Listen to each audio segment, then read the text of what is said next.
초청해 주시고 또 소개해 주셔서 감사합니다. 저는 그저께 밴쿠버에 왔습니다. 그리고 나나이모하고 또 빅토리아 사이에 있는 던칸에 19년 전에 우리 위디 선교에서 화성한 선교사님이 그쪽에서 퍼스트 네이션을 대상으로 선교 사역을 하는 곳을 잠깐 들렸습니다. 그분 성함이 조용환 목사인데요. 그분이 거기서 사역을 너무나 잘하시기까지는 우리 주빌리 채플의 우리 양 목사님께서 처음부터 도와주셨고 또 체류할 수 있도록 해주셨기 때문에 가능했다라고 하며 너무나 감사해하고 저도 기쁘고 또 이렇게 거룩한 주일 이 풀핏을 또 저에게 주셔서 말씀을 우리 사랑하는 성도님들과 나누게 해주셔서 너무나 감사합니다. 방금 소개받은 문창선 목사입니다. 우리 어린이들하고 함께 온 가족 예배를 드리는 게 저에게는 상당히 익숙합니다. 저희 교회가 그렇게 하거든요. 그래서 전혀 우리 어린 친구들이 집중력이 얼마나 좋고 또 어른들과 함께 드리는 50분 이상의 예배를 찬양까지 하면 저희들 10시 반에 시작해서 12시까지 하는데 똑같아서 그냥 공간만 다를 뿐이지 분위기나 그냥 저희 교회에서 하는 것 같아서 너무 감사하고 좋습니다. 제가 참새 얘기를 좀 할까 합니다. 마태복음에 따르면은 한 아사리온에 참새 2마리를 살 수 있다라고 주님이 말씀하십니다. 아사리온이라고 하면 로마에서 사용했던 화폐죠. 그 아사리온 하나로 참새 2마리를 삽니다. 그런데 누가복음에 따르면 2 아사리온으로 참새를 5마리를 산다고 그렇게 말씀을 해요. 그러니까 셈법이 틀린 거죠. 마태복음에서는 글쎄요, 마태가 세리요. 그래서 누구보다도 숫자에는 강한 사람인데 그분이 틀렸을까요? 한 아사리온에 참새가 2마리를 살 수 있다. 반면에 또 누가는 의사였기 때문에 정말 정확한 분 아닙니까? 그럼에도 그분은 참새 2 아사리온으로 참새 5마리를 산다고 하니까 그럼 둘 중에 어느 한 분이 틀렸겠구나 싶지만 여러분들 생각은 어떻습니까? 무엇이 맞는 건가요? 다 맞겠죠. 하지만 주님이 말씀하신 의도는 이런 것일 겁니다. 한 아사리온으로 참새 2마리, 2 아사리온으로 참새 5마리. 그것은 참새가 너무 흔하고 가치가 없는 것이어서 2 아사리온으로 4마리를 살 때 1마리를 덤으로 더 주는 거죠. 참새 입장에서 보면 그만큼 가치가 없는 입장일 것이고 우리가 볼 때는 덤으로 그냥 기분에 따라서 1마리 더 얹어줄 수 있는 것이 참새입니다. 느닷없이 참새 이야기를 하는 이유가 있다면 이런 것일 거예요. 그 말씀의 뒤 후반부에 가면은 아무리 그래도 하나님께서 허락을 하셔야 이 참새가 땅에 떨어진다라고 주님이 연이어 말씀하시고 또 누가복음에 따르면 주님께서 말씀하시기를 그 참새 1마리도 결코 잊지 아니하신다 이렇게 말씀을 하세요.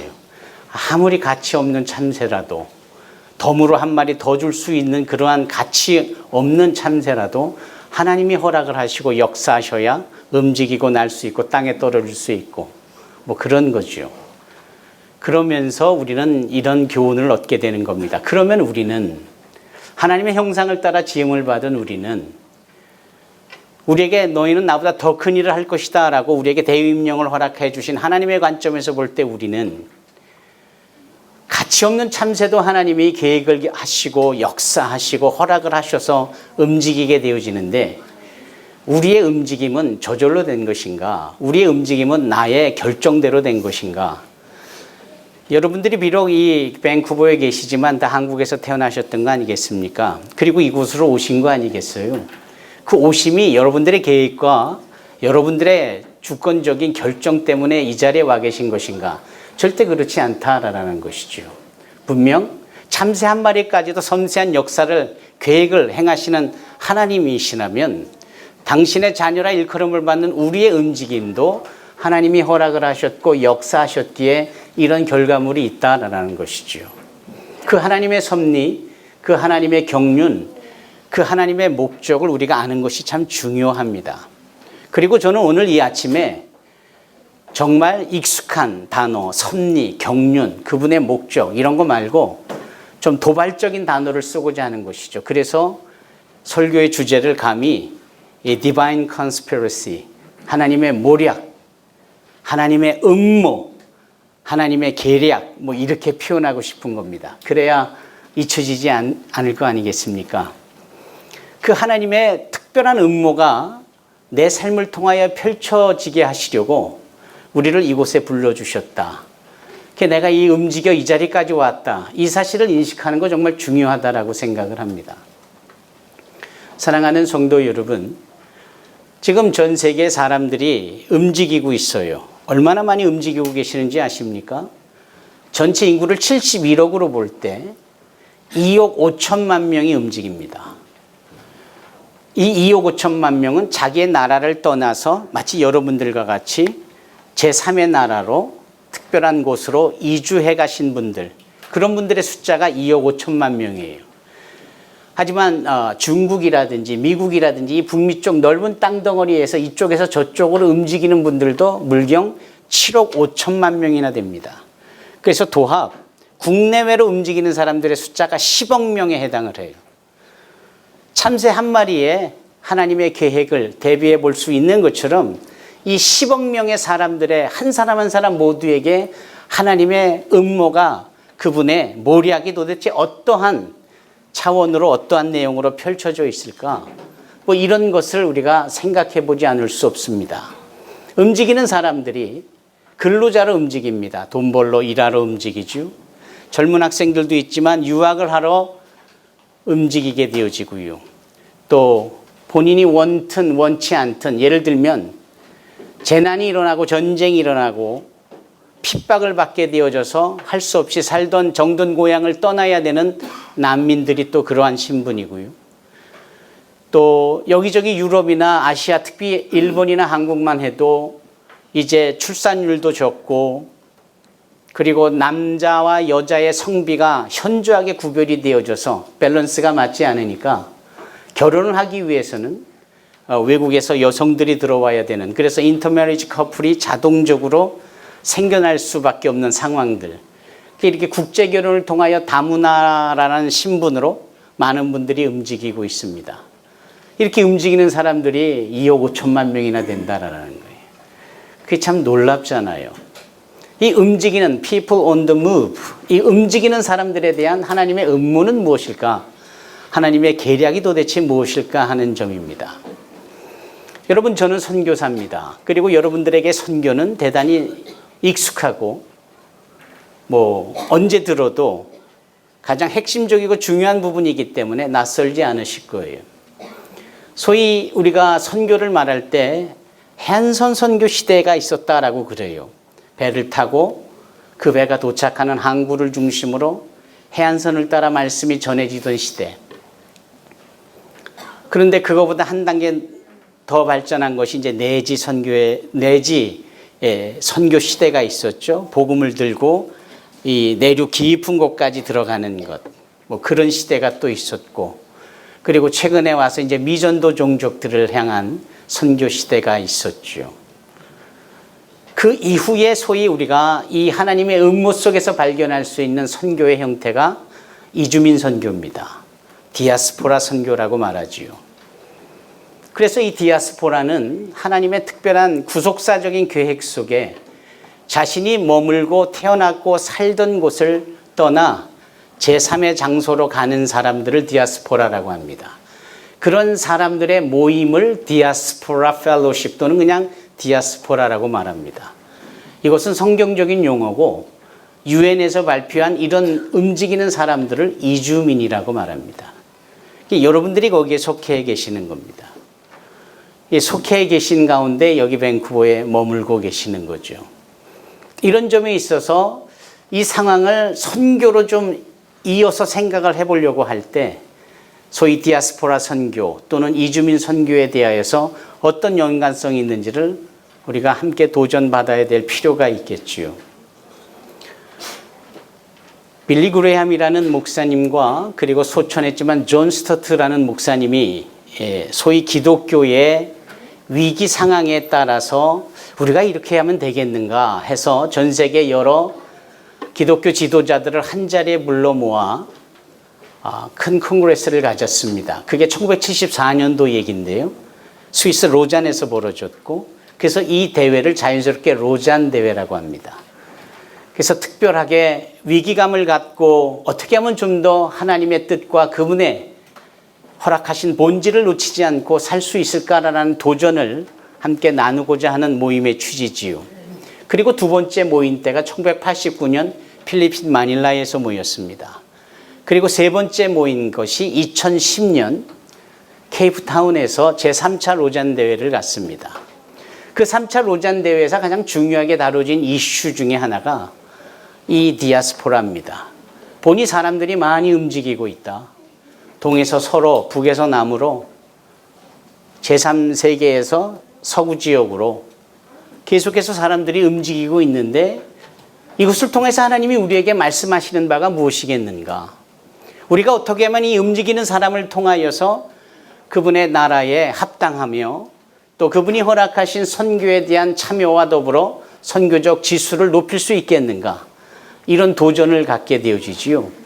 그리고 나서 이 디아스포라 선교를 위하여 이제 에듀케이터 그룹들이, 학자 그룹이 모여져서 소위 성경적인 관점, 역사적인 관점, 사회학적인 관점, 현상학적인 관점으로 이 디아스포라들을 연구하기 시작하고 그 내용들을 책에 담습니다.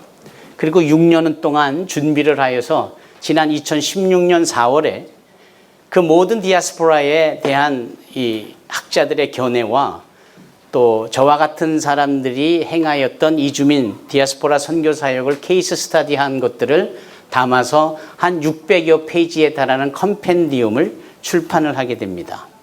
그리고 이것을 통하여 이 시대에 하나님께서 허락하신 그분의 음모에 맞는 선교 사역을 펼쳐야 되지 않겠느냐. 전 세계에 있는 모든 신학교마다 이러한 현상과 실체적으로 움직이는 수많은 사람들에 대한 이 선교의 교육과 훈련이 있어야 되지 않겠는가. 그렇게 발표가 되어지고 그렇게 준비가 되어지고 그렇게 선포가 되어졌습니다. 그리고 일이 진행되어져 가고 있습니다. 이렇게 진행되어져 가는 즈음에 그분들이 세 가지 형태의 디아스포라 선교의 내용을 설명합니다. 그것을 우리는 이렇게 세 영역으로, 세 카테고리로 나눌 수 있는데 첫째는 to the migrant입니다. 이주민들에게 또는 디아스포라에게.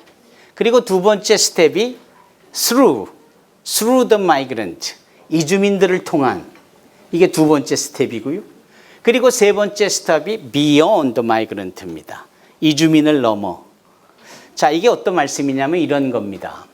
첫 번째 이주민들에게 하는 사역은 이런 식으로 표현할 수 있습니다. 1976년에 중국 화교들이 홍콩에 적을 두고 전 세계에 흩어지는 중국 사람들에게 기독교적인 영향력을 끼치려고 왕성한 복음적 선교 활동을 행하고 지금도 하고 있습니다.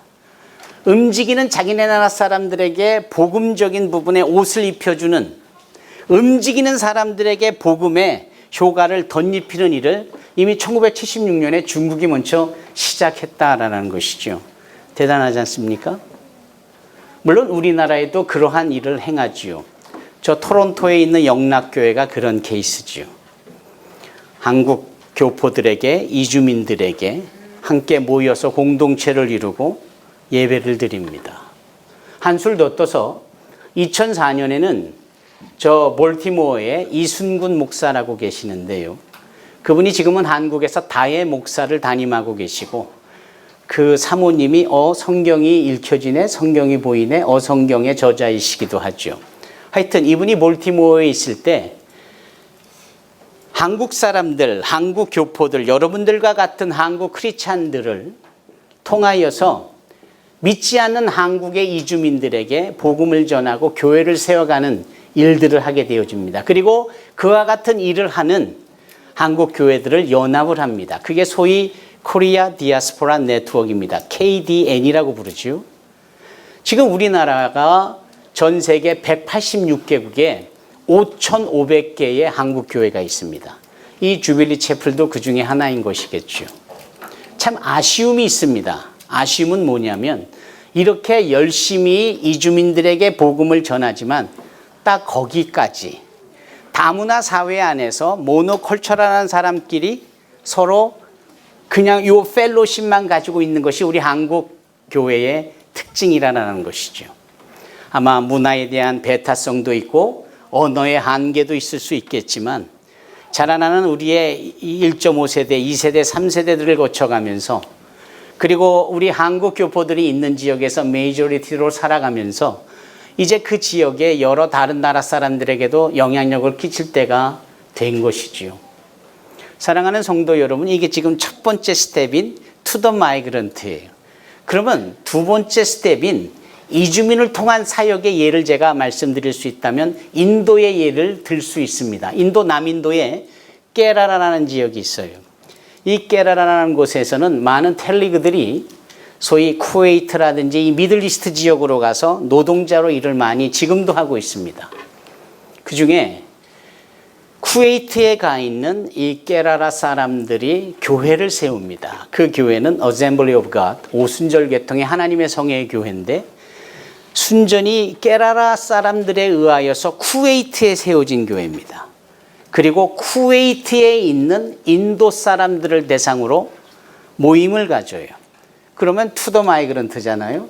그런데 여기에서 한술 더 떠서 거기에서 얻어진 영적인 시너지를 가지고 소위 자신들이 떠나온 깨라라라는 지역에 교회를 세웁니다. 그리고 그 교회뿐만 아니라 북인도에 이르기까지 다른 교회를 세워요. 힌두교의 영향 가운데 있던 사람들이 해외에 나가더니 복음을 자연스럽게 접촉점을 갖고 복음을 전해받고 예수를 믿더니 이분들이 자국 안에서 자국인들을 대상으로 선교를 하기 시작하는 모습입니다. 이게 소위 이주민을 통한 선교요, through the migrant라는 겁니다. 그럼 세 번째 단계인 beyond the migrant는 어느 교회를 예를 들 수 있으냐 하면은 GCF라는 필리핀 교회를 예를 들 수 있습니다. 토론토에 가면 그린힐 크리스천 펠로우십이라고 GCF 교회가 있는데 순전히 필리핀에서 세워진 필리핀들에 의한 필리핀을 위한 교회였어요. 그런데 그들이 불과 5년 전에 이렇게 선포를 합니다. 더 이상 GCF는 필리핀 교회가 아니다. 이 말씀의 의미는 무엇일까요? 비록 필리핀에 의하여서 필리핀인들을 위한 교회로 토론토에 세워졌지만 이제는 우리가 우리만을 위한 교회가 아니라 이 토론토에 있는 여러 나라 사람들을 대상으로 선교하고 그들을 우리 교회로 초청해야 되겠다. 그렇죠? 그리고 더 나가서 캐나다 전 지역에 이 GCF 교회를 세워서 원주민들에게까지도 영향을 끼쳐야 되겠다. 이게 소위 Beyond the Migrant입니다. 이주민을 넘어선 사역이죠. 이 세 가지 흐름을 보면서 하나님의 음모와 그분의 계략을 우리가 감히 생각해 볼 수 있는 겁니다. 지금 내가 왜 움직이는 가운데 여기 주빌리 채플에 와 있고 밴쿠버에 있는가? 내 비록 공부하러 왔고 내 비록 일을 하러 왔고 내 비록 어떠한 목적에 따라서 내가 이 자리에 오인 것 같아도 하나님의 음모는 그게 아니었다라는 것이죠. 비교할 수 없을 만한 그런 참새조차까지도 하나님께서 허락하시고 기억하신다는데 예수 그리스도의 십자가의 보혈로 그 피 묻은 십자가의 공로로 우리를 당신의 자녀로 택하여 삼으신 그분의 위대한 사랑 앞에 우리 자신은 그 엄청난 하나님의 계획과 그분의 섭리와 목적이 지녀진 자들이고 우리는 그것을 발견하고 그것을 감당하며 살아야 되겠다라는 것이죠. 이것이 정말 중요한 부분이죠. 선교가 정말 교회의 본질입니다. 대한민국이 여러 가지 이유로 교회에 많은 위기감이 있지만 그래도 버틸 수 있는 것은 어쩌니 저쩌니 해도 선교를 해야 된다라는 거예요. 그리고 그 일에 매진하고 있습니다.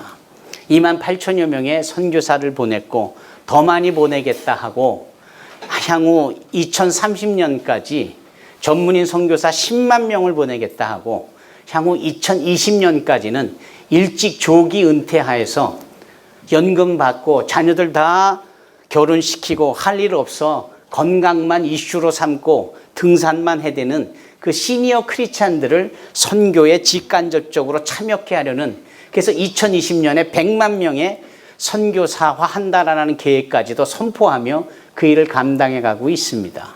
그런데 이렇게 열정적인 선교의 시작점에는 도대체 어떤 선교가 있었을까 하는 점을 저는 말씀드리고 싶습니다.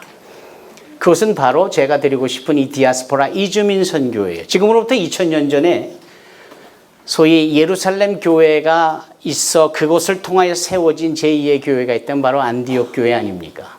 그 안디옥 교회에 대한 이야기는 사도행전 11장과 사도행전 13장에 고스란히 나와 있는데 그 시작이 참 재밌어요.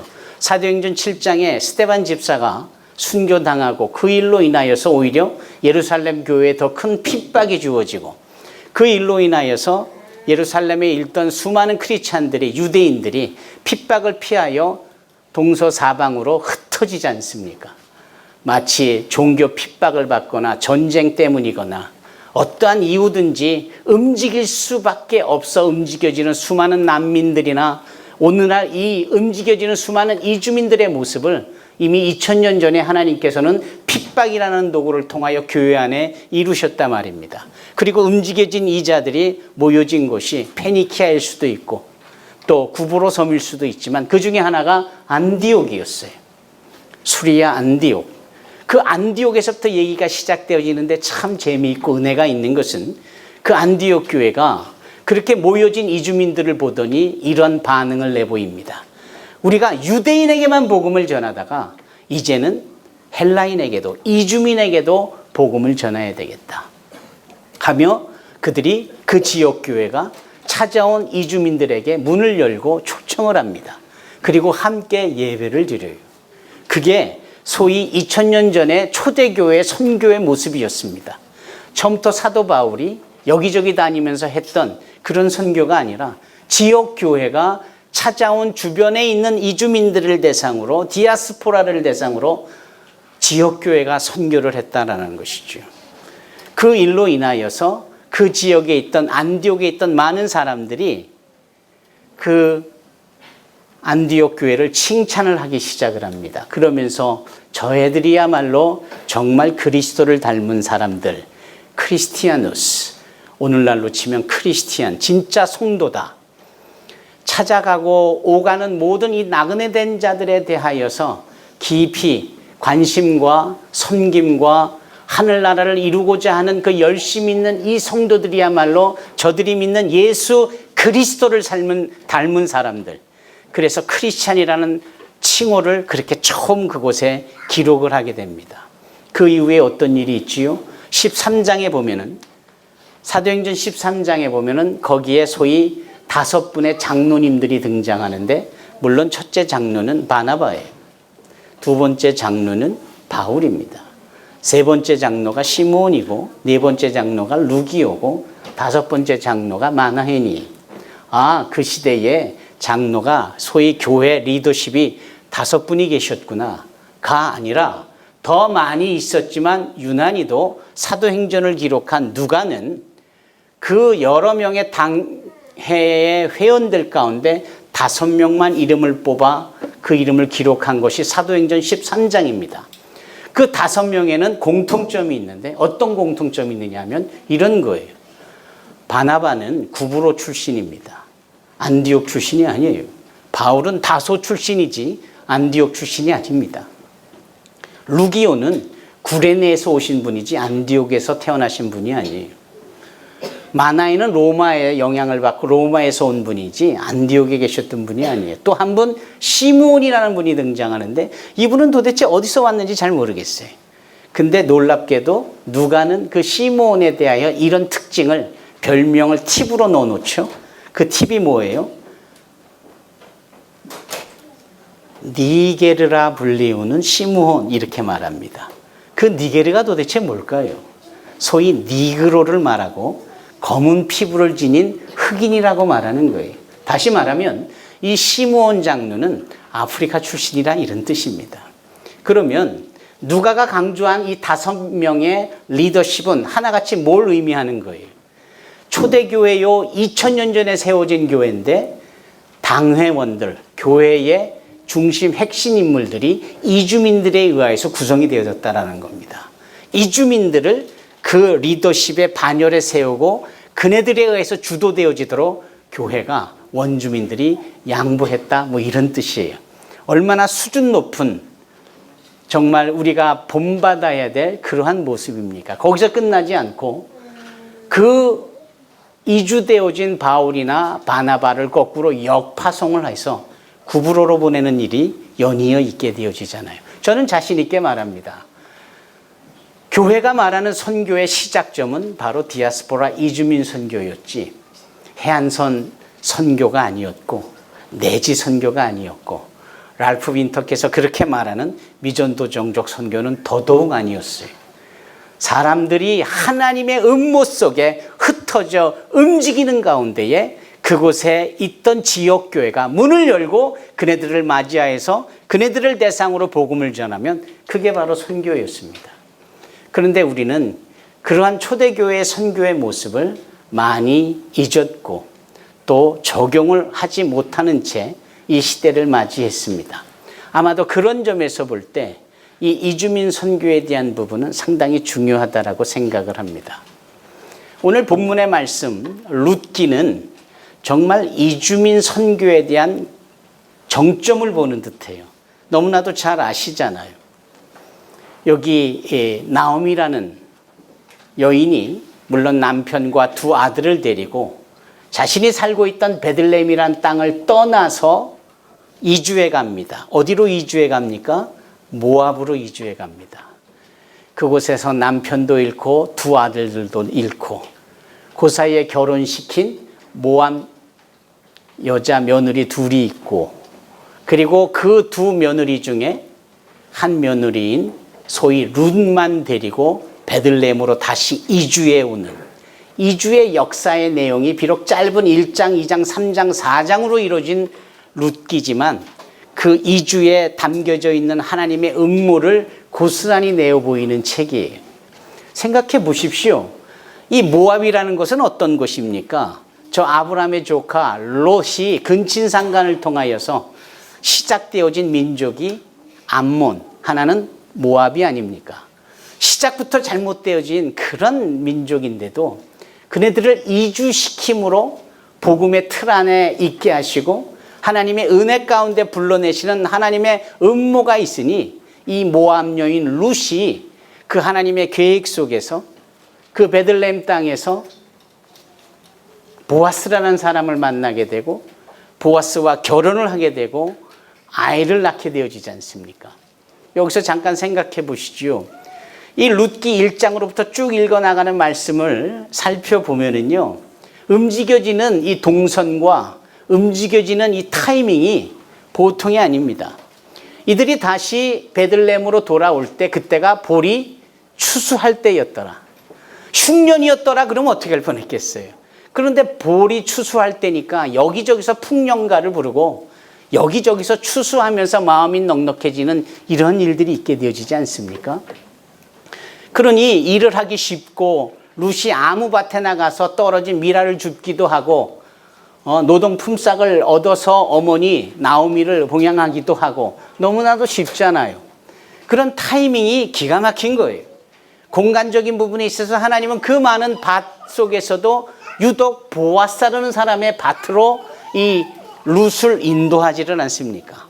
그리고 그 보아스는 여러분들이 너무나도 잘 아시는 바와 같이 자신의 시어머니의 집에 관계가 있는 친족이잖아요.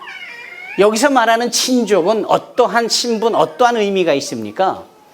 집안이 잘못되어졌을 때 친척으로서 그 집안을 다시 세울 수 있는, 그 집안이 빚져 있다면 그 빚을 갚을 수 있는, 그 집안이 뭔가 부동산을 빼앗기거나 저당 잡히거나 놓쳤을 때 그것을 다시 회복할 수 있는 특권, 의무가 있는 자가 바로 그 친족 아닙니까? 그 친족 중에 하나가 보아스였다라는 거예요. 그 조그만 마을에 그런 친족이 2명이 있었는데 그 한 친족은 관심이 없어요. 자격은 있지만 그 일을 할 마음이 없어요. 그러나 보아스라는 사람은 그런 자격도 있고 그럴 마음도 있는데 하나님께서 그 보아스의 밭으로 룻을 불러 그곳에 있게 하시잖아요. 그리고 보아스를 만나 결국은 이 보아스를 통하여 무너진 자기의 시댁을 회복시키지 않습니까? 그리고 가문이 끊어진 상황 가운데 오히려 친족의 씨를 얻어서 가문을 잇게 되어지는, 이 이주를 통해서 한 가문의 회복이 있어지는 이야기가 룻기의 이야기입니다. 그런데 이 룻에는 우리가 미처 깨달지 못하는 섬세한 하나님의 계획과 사랑이 담겨져 있습니다. 그것이 무엇일까요? 여러분, 하나님을 뭐라고 설명하실 수 있으세요? 여러분, 하나님을 형용사를 붙여서 어떤 하나님이라고 설명할 수 있을까요? 예를 들면 좋으신 하나님, 전지전능하신 하나님, 영원하신 하나님, 너무나도 익숙한 표현이잖아요. 그런데 이런 하나님이라고 한번 들어보셨나요? 고엘의 하나님. 한번 따라해 보실까요? 고엘의 하나님. 고엘이라는 의미가 정말 중요합니다. 이 고엘이라는 뜻은 한 편에 서서 도와준다, 이런 뜻이에요. 내 편이 돼서 나를 돕는 것. 내가 무엇을 빼앗겼다면 그 빼앗긴 것을 다 찾아주는 것. 내가 뭔가 억울한 일을 당했으면 그것을 풀어내서 나의 명예를 회복시켜주는 것. 내가 놓친 것 있다면 다시금 내 손안에 그 놓친 것을 찾아주는 이 모든 것. 내가 말을 못하면 나 대신 말을, 변론을 잘해주는 것. 이게 다 고엘이에요. 아, 그게 바로 고엘이구나. 그러나 한 가지 더 분명히 알아야 될 것은 이 고엘은 반드시 대상이 정해져 있다라는 거예요. 모두에게 동일한 방법으로 변호가 되어지고 빼앗긴 걸 되찾준다, 뭐 이런 차원이 아니라 유독 세 신분에게만 그것이 절대적으로 적용이 되어져요. 그 첫째 신분이 고아입니다. 두 번째 신분이 과부예요. 그리고 세 번째 신분은 뭐가 될까요? 나그네입니다. 이주민입니다. 디아스포라입니다. 하나님께서는 고엘의 하나님으로서 늘 고아에 대하여, 과부에 대하여서 특별한 마음을 품고 계세요. 그런데 그 고엘의 하나님은 한 가지 더 특별한 신분의 사람들에게 당신의 고엘의 역사를 행하시는데, 그 특별한 신분이 바로 한국에서 이리 이주해 오신 여러분들과 같은 분들, 여러분들의 고엘의 하나님이 되어주셔서 여러분들을 대신하여 일하시고, 여러분들의 마음에 품고 있는 생각들을 이루어 주시고, 여러분들을 도우시고, 여러분들을 보호하신다 말입니다. 레위기의 말씀에 보면은 이 나그네 된 자들을 위하여서 고엘의 하나님이 어떤 말씀을 하느냐, 이런 말씀을 해요. 그 밭을 갖고 있고 추수를 하는 이 농부들에게 지나가는 나그네들이 배고프면 얼마든지 먹을 수 있도록 그 밭의 모서리 부분까지 알뜰히 베지 마라. 그냥 좀 놔둬라, 여유 있게. 그래야 지나가던 과객이, 이주민들이, 디아스포라들이 배가 고파도 손톱 손 내밀어 달려있는 이삭을 따서 마음껏 먹을 수 있도록 배려를 위하여서 하나님이 명령을 해놓으세요. 이게 고엘의 하나님의 마음이에요. 이삭을 떨어뜨렸다, 다시 줍지 마라. 그래서 배고픈 나그네가 지나가다가 배고프면 떨어진 이삭을 부끄럽지 않게, 수치스럽지 않게 당당하게 주어서 먹을 수 있도록 이런 배려를 해놓는 거죠. 우리 선조들은 예전에, 우리 젊은 학생들은 그 사실을 아는지 모르겠어요, 까치밥이라는 것을 적용을 했어요. 혹시 알아요? 학생 알아요? 까치밥? 이 가을에 감나무 같은 거에서 감을 따잖아요. 알뜰살뜰이 그 감을 다 따지 않아요. 감을 몇 개를 남겨두죠. 왜죠?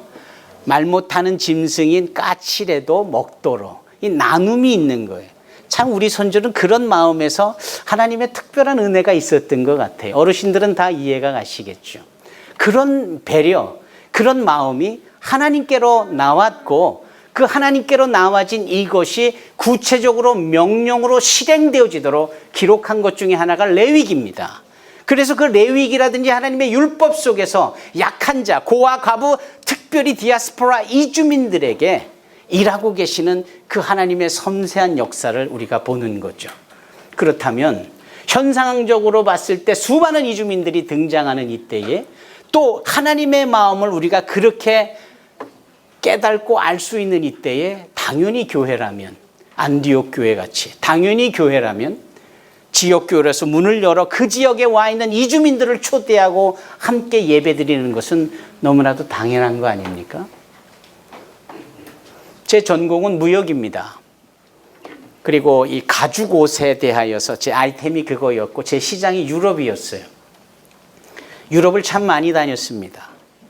유럽을 다니면서 늘 눈에 밟힐 만큼 받은 사람들이 이 아프리카에서 온, 아시아에서 온, 중동 지역에서 온 일꾼들이었어요.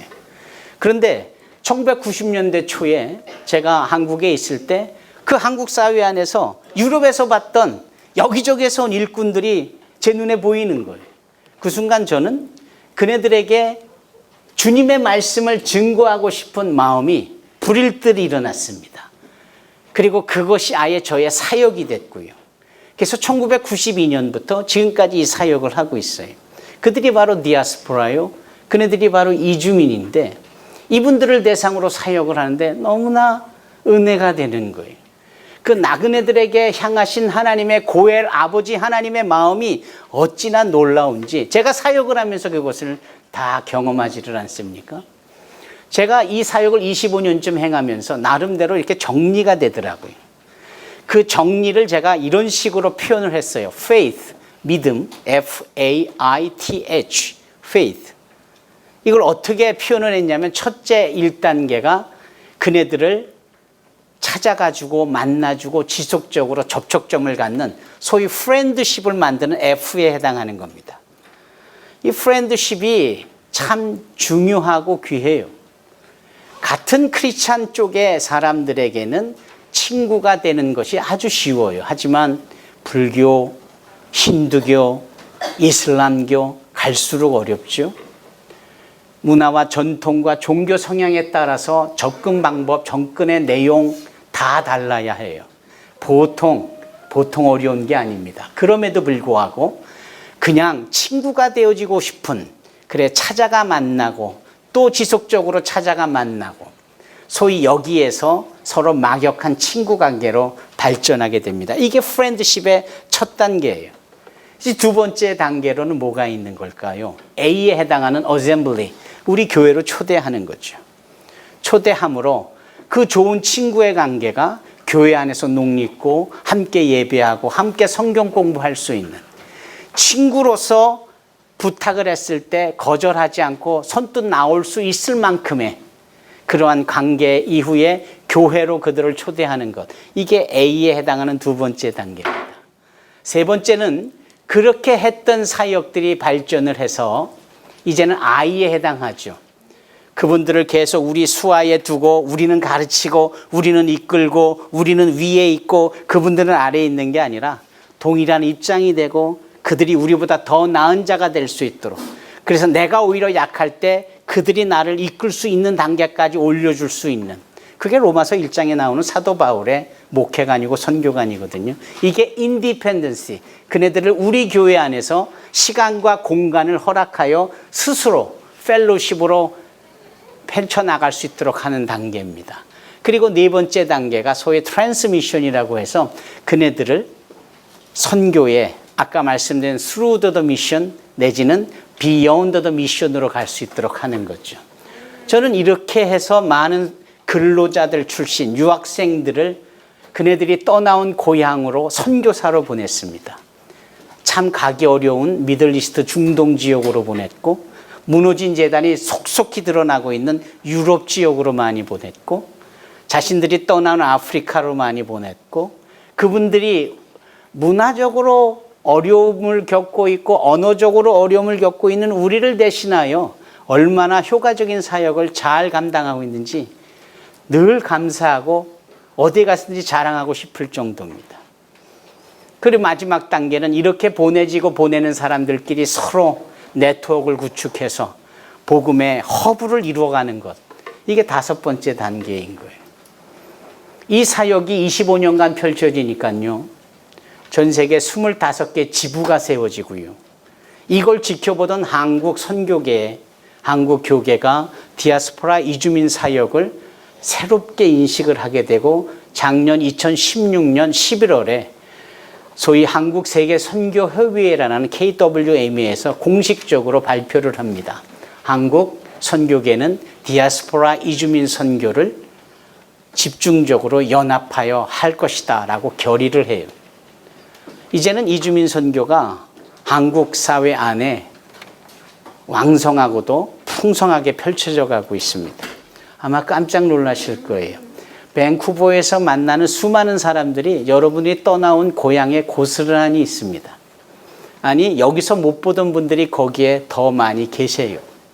심지어는 탈북민들도 계시고 조선족들도 많이 계시고 얼마나 많은 분들이 이 단일 문화권에 와 계신지 모릅니다. 이런 상황만 보더라도 하나님의 음모와 하나님의 그 모략이 얼마나 놀라운지 우리는 거부할 수가 없는 거 아닙니까? 오늘 본문에서 소위 이웃 여인들이 그 나오미를 축복하고 칭찬을 하고 부러워하잖아요. 하나님께서 너에게 구원자를, 기업 물을 자를 두셨다 이렇게 말씀합니다. 다시 한번 읽어볼까요? 이렇게 말합니다. 여인들이 나오미에게 이르되 찬송할지로다. 여호와께서 오늘 네게 기업 물을 자가 없게 하지 아니하셨도다. 자, 부정의 부정이니까 강한 긍정이잖아요. 반드시 하나님께서 너희들 가운데 기업 물을 자를 두셨다. 이 기업 물을 자가 고엘입니다. 이 기업 물을 자가 바로 우리 주 예수 그리스도를 말할 때 구원자가 된다는 그 의미를 가지고 있어요. 여러분, 우리에게는 구원자가 필요하고요. 우리에게는 그 예수님을 증거할, 그 구원자이신 예수님을 증거할 입들이 필요합니다. 영혼들이 필요합니다. 일꾼들이 필요합니다. 그와 같은 일들에 하나님께서 음모적으로 모략적으로 펼쳐 우리를 만나게 하시는 여러분들의 삶의 터전이 밴쿠버에서 만나는 수많은 사람들을 대상으로 함께 기업 물을 자 되시는 고엘의 하나님이신 예수를 나타내고 그 예수로 인하여 이 땅에 와 있는 이주민들 모두가 다 구원자를 만날 수 있게 한다면 여러분, 우리가 또 다른 룻길을 이 시대에 써나가는 것 아니겠습니까? 부디 이 주빌레 채플이 그리 되어지기를 주님의 이름으로 축원합니다. 여기 룻의 이야기는 성경 전체를 관통하고 아우릅니다. 짧은 4장이지만 하나님의 음모가 고스란히 배어져 있고요. 이제는 우리가 이 일을 해야 될 차례입니다. 어떻게부터 하는지 모르시겠다고요? 러시아의 문호 톨스토이가 어느 날 길을 가다가 완 거린을 만나요. 이 거린이 다가와 구걸을 합니다. 톨스토이가 주머니에서 동전을 찾아서 주려고 하는데 아뿔싸 그날따라 주머니에 아무것도 없는 거예요. 그래서 톨스토이가 뭐라고 했겠어요? 이 거린 보고 형제님 미안합니다. 오늘따라 내가 지갑을 안 갖고 왔다고. 그랬더니 이 거린이, 구걸하던 거린이 빙그레 활짝 웃으면서 아니 충분하다고. 이미 나에게 형제라고 불러준 그거 하나만 가지고도 나는 구걸하여 얻는 것보다도 더 가치 있는 것을 얻었다고요. 그런 표현을 하잖아요. 정말 우리에게는 그런 마음이 필요한 겁니다. 우리 교회의 수많은 이주민들을 함께 모셔올 수 있고 우리 이 채플 안에서 여러 나라들이 함께 모여서 그 요한계시록 7장에 등장하는 온 나라와 백성과 민족과 방언들이 모여서 하나님을 찬양하고 구원하심이 그 여호와 앞에 주 예수로 인하여 우리에게 있다라고 같이 선포할 수 있는 이런 일들이 우리 이주되어진 여러분들의 신앙생활 가운데서 함께 펼쳐지기를 바랍니다. 기업 물을 자 되시는 고엘 되시는 하나님이 여러분을 통하여 이 사회에 풍성이 나타내지리라 믿습니다. 기도하겠습니다.